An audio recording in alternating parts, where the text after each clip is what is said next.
വേദപാഠ ക്ലാസ്സിലെ ടീച്ചർ കുട്ടികളോട് ചോദിച്ചു, ഇന്ന് രാത്രി ഈശോ പ്രത്യക്ഷപ്പെട്ട് ഏതെങ്കിലും ഒരു വരം ചോദിച്ചോളാൻ പറഞ്ഞാൽ നിങ്ങൾ എന്നാ ചോദിക്കും?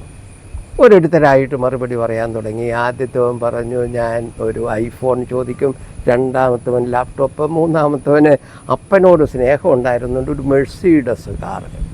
എല്ലാം കേട്ട് കഴിഞ്ഞപ്പം ടീച്ചർ അവരോട് ചോദിച്ചു, നിങ്ങൾ എന്ത് ബുദ്ധിമോശമായി കാണിക്കുന്നത്? നമുക്ക് ഏറ്റവും പ്രധാനപ്പെട്ട കാര്യമല്ലേ ചോദിക്കേണ്ടത്? ഏറ്റവും കൂടുതൽ ബുദ്ധി തരണമേ എന്നല്ലേ ചോദിക്കേണ്ടത്?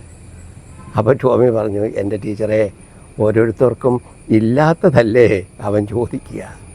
ജെറീക്കോയിലെ അന്ധനോട് ചോദിക്കുന്നത്, ഞാൻ നിനക്ക് എന്ത് ചെയ്തു തരണമെന്നാണ് നീ ആഗ്രഹിക്കുന്നത്? ആദ്യം നമുക്ക് തോന്നും ഇതൊരു മണ്ടൻ ചോദ്യമാണ്. കാരണം അവൻ വിളിച്ചപേക്ഷിക്കുകയായിരുന്നു, ഇത് പറയാതെ തന്നെ അറിയാൻ മേലെ എന്നാ വേണ്ടതെന്ന്.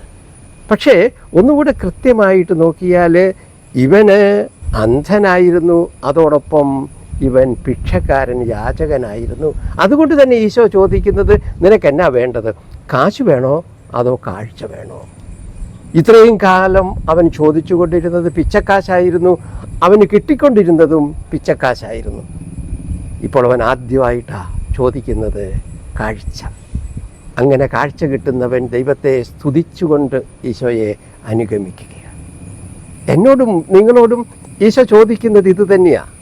ഏതാ നിനക്ക് വേണ്ടത്? കാശ് വേണോ കാഴ്ച വേണോ? കാശെന്ന് പറഞ്ഞാൽ നമുക്കിവിടെ സമ്പാദിച്ചു കൂട്ടാവുന്ന എന്തും കാശാണ്. പണമാകാം, അധികാരമാകാം, സ്ഥാനമാനങ്ങളാകാം, പ്രശസ്തിയാകാം. അത് വേണോ അതോ കാഴ്ച വേണോ? ഒന്ന് ചിന്തിച്ചേ, അന്ന് ആ അന്ധൻ കാശ് ചോദിച്ചിരുന്നെങ്കിൽ അവനൊരു പിച്ചക്കാരനായിട്ട് തുടർന്ന് പിച്ചക്കാരനായി പ്രായം ചെന്ന് പിച്ചക്കാരനായി മരിച്ചേനെ. കാശ് ചോദിച്ചാൽ നമ്മളും ഇതുപോലെ തന്നെ പിച്ചക്കാരനായിട്ട് വളർന്ന് പിച്ചക്കാരനായിട്ട് പ്രായം ചെന്ന് വലിയൊരു പിച്ചക്കാരനായിട്ട് മരിക്കും. ചില ധർമ്മക്കാരെ കണ്ടിട്ടില്ലേ, മരിച്ചു കഴിയുമ്പോൾ അവൻ്റെ ഭാണ്ഡം നിറച്ച് ഇങ്ങനെ സാധനങ്ങളാണ്, ആവശ്യമുള്ളതും ഇല്ലാത്തതും. അത്തരം ഒരു പിച്ചക്കാരനായിട്ട് മരിച്ചേനെ. കാഴ്ച ചോദിച്ചാൽ കിട്ടുന്നത് ഈശോയുടെ കാഴ്ചയാണ്, ഈശോയുടെ കാഴ്ചപ്പാടാണ്, ഈശോയുടെ ജീവിത വീക്ഷണമാണ്.